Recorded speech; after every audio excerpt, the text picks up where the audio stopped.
ছেলেবেলার স্মৃতি জড়ানো বিরাট পাইন গাছটার সামনে এসে দাঁড়ালো হাঁস। কি দশায় হয়েছে গাছটা! স্নিগ্ধ সবুজ পত্রপল্লবের কোনো ঐশ্বর্যই আজ নেই তার দেহে। শুধু একটা মৃত শুষ্ক কাণ্ড হাড়গোড় বার করে দাঁড়িয়ে আছে। গাছটার দিকে চেয়ে চেয়ে চোখে জল এলো হাঁসের। এই গাছের তলাতেই কবর দেওয়া হয়েছিল তার বাবা মাকে। তাদের ছোট দুই ভাই বোনকে রেখে মারা যায় হাঁস এর বাবা মা অল্প দিনের মধ্যেই পরপর। বুড়ো দাদু ও দিদিমার কাছে মানুষ হয়েছিল হাঁস ও তার ছোট বোন লেনা। এই গাছের তলায় বসে দিনের পর দিন দাদু ও দিদিমা তাদের নিয়ে কত মজার মজার গল্পই না বলতেন। কিন্তু আর সে দাদুও নেই, দিদিমাও নেই, আর সেই আদরের একমাত্র বোন লেনাও নেই। নেই মানে বেঁচেই নেই নিশ্চয়ই। অতীতের শেষ স্মৃতি বহন করে দাঁড়িয়ে আছে শুধু এই হাড় বাঁকড়া পাইন আর প্রসাদ সংলগ্ন বাগানের কারুকার্য করা লোহার গেটটা। বোমার মারাত্মক ধ্বংসলীলা থেকে নিজেকে বাঁচিয়ে ওই গেটটা যে কেমন করে এখনো দাঁড়িয়ে আছে সেও এক আশ্চর্য ব্যাপার। হাঁসের কিছুক্ষণ চেয়ে দেখতে পারল না ওই ধ্বংসস্তূপ। একটা অসহ্য যন্ত্রণা তার শরীরে ঝিমঝিম করতে লাগলো। মাথা কপাল আর গাল বেয়ে ঘাম ঝরতে লাগলো অনর্গল। এই যুদ্ধ, এই তার পরিণতি। মানুষ সংসার সুখ ঘর বাড়ি যদি নষ্ট হয়ে গেল, আপনার জন আত্মীয় স্বজন যদি সবাই মরে গেল, হেজে গেল, তাহলে আর রইল কি? যুদ্ধে জয়লাভ হলো আর না হলো কি এসে গেল মানুষের তাতে? যুদ্ধ শেষে দেশের বাড়িতে ফিরে এসে একেবারে স্তম্ভিত হয়ে গেল হাঁস।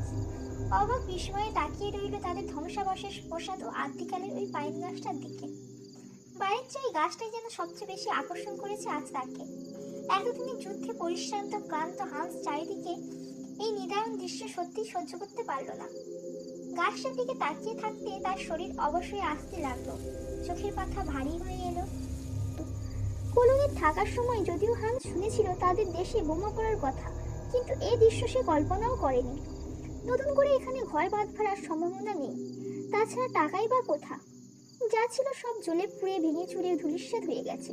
পড়ে আছে শুধু ইট কাঠ লোহা বিক্ষিপ্ত ছোট বড় কতগুলো স্তূপ। আর দাঁড়িয়ে থাকতে না পেরে বিধ্বস্ত বাড়ির একটা খোলা অংশে গিয়ে বসে পড়ল হাঁস। এখন একটু বিশ্রাম না নিলে আর চলতে পারা, এমনকি দাঁড়িয়ে থাকাও সম্ভব নয় তার পক্ষে। বেলা পড়ে এসেছিল। আকাশের গায়ে কে যেন ধূসর কলি ফেরাতে আরম্ভ করেছে। সন্ধ্যা হয় হয়। হাঁস তার হাতে রেনকোটটা মাথায় দিয়ে ওই যে দাওয়ার উপরেই নিজেকে ছড়িয়ে দিল। এই নিরালা চারিদিকের এই অস্বস্তিকর পরিবেশের মধ্যেই কে যেন জোর করে শুইয়ে দিল তাকে।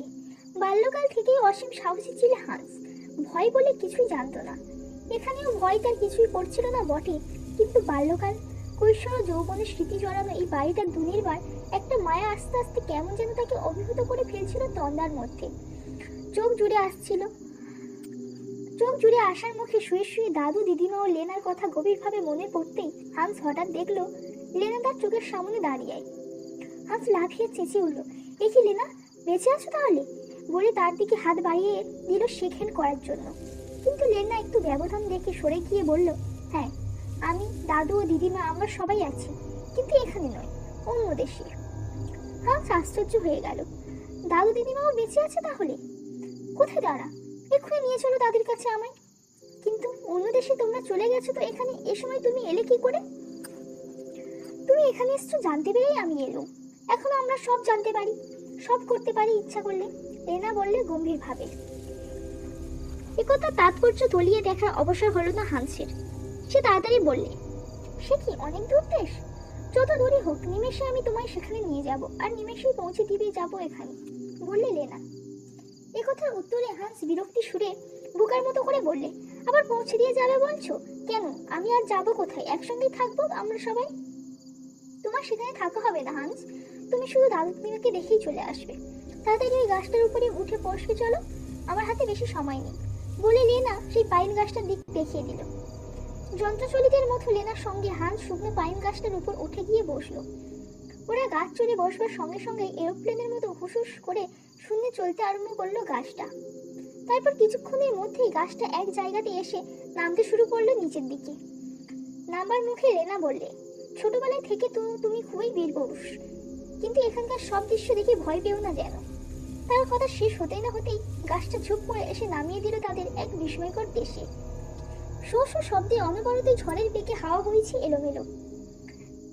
চারিদিকে অস্বাভাবিক রকমের গাছপালা মাইলের পর মাইল জুড়ে অন্ধকার করে রেখেছে সারা দেশটা। মধ্যে মধ্যে টিনাচ্ছাদিত জলাভূমিতে নানা ধরনের বিভৎস সব সরীসৃপ কিলবিল করে ঘুরে বেড়াচ্ছে। অসংখ্য রক্তবাহী বাঁদর বিরাট বিরাট দানা বিস্তার করে উঠছে, তার ঝটপটি কামড়াকামড়ি করছে পরস্পরে।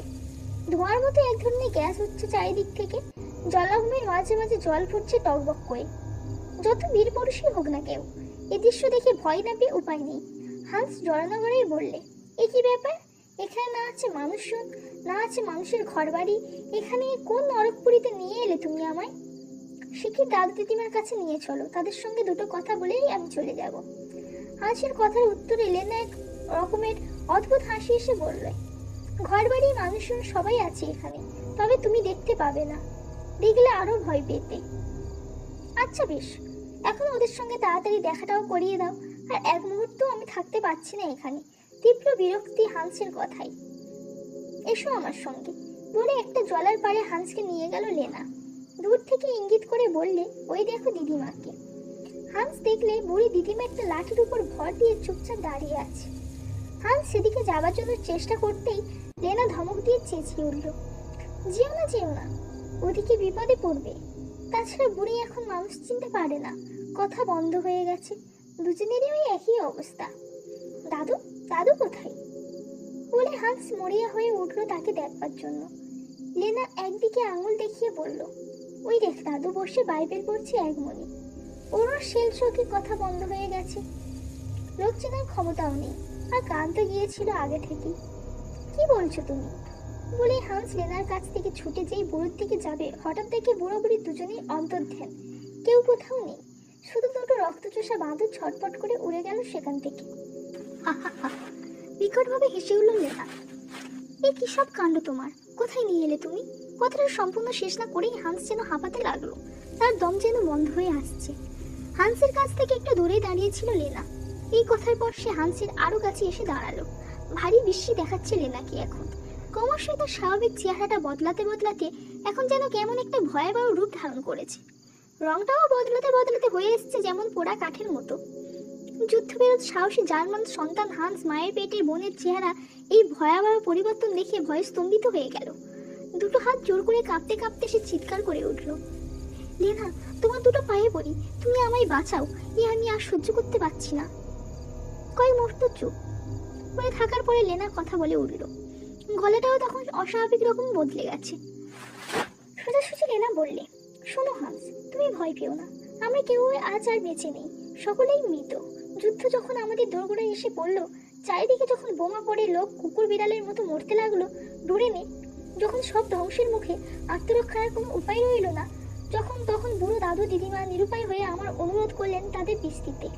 কারণ তারা দেখলেন এ বয়সে তারা বেঁচে থেকে যদি আমি মরে যাই, তাদের তো আর দুর্গতির শেষ থাকবে না, আর সেটা হবে তাদের মৃত্যুর সবচেয়ে যন্ত্রণার।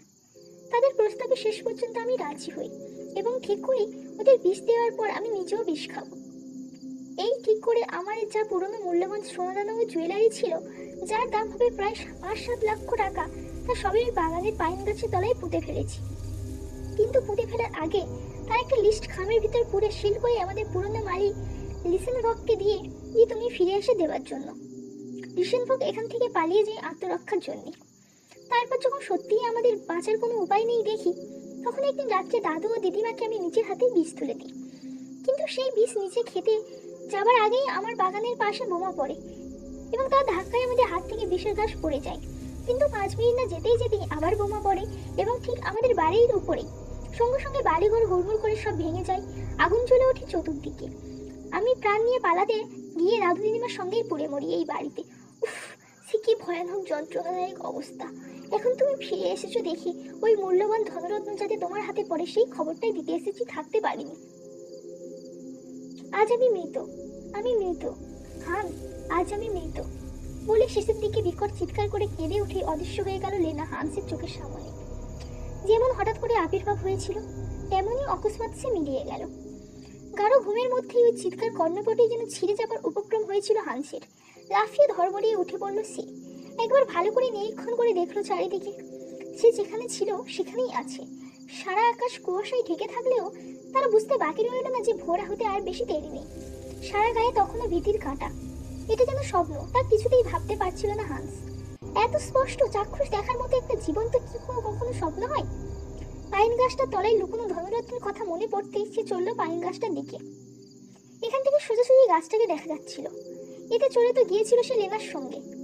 এখন ঠিক তেমনই দাঁড়িয়ে আছে শুকনো পাইনের কঙ্কালটা, যেমনটা ছিল আগের দিন বিকালের দিকে। লেনার কথা মতো যদি ওর তলায় পৌঁছে থাকে তাদের সম ঐশ্বর্য, তাহলে সবটাই সত্যি হয়ে যায়। একবার ভাবলো হান্স। এমন সব ভাবতে ভাবতে হান্স গাছটার দিকে যাবে বলে যেই উঠেছে, এমন সময় তার চোখের উপর ভেসে উঠল আর এক ভয়াবহ দৃশ্য। এই অদ্ভুত ভুতুড়ে গাছের কাণ্ড দেখে নিজের চোখে বিশ্বাস করতে পারল না হান্স। দেখে তার সেই বিশ্বস্ত পুরনো মালি লিসেনভক ঊর্ধ্বশ্বাসে ছুটছে, আর তার পিছু পিছু তাড়া করে ছুটছে ওই শুকনো ভুতুড়ে পাইন। এক ভয়াবহ স্বপ্নকে সম্পূর্ণ সত্য বলে বিশ্বাস করে নেবার পূর্বেই আর এক সত্য শব্দের মধ্যে ভেসে উঠল হান্সের চোখের সামনে।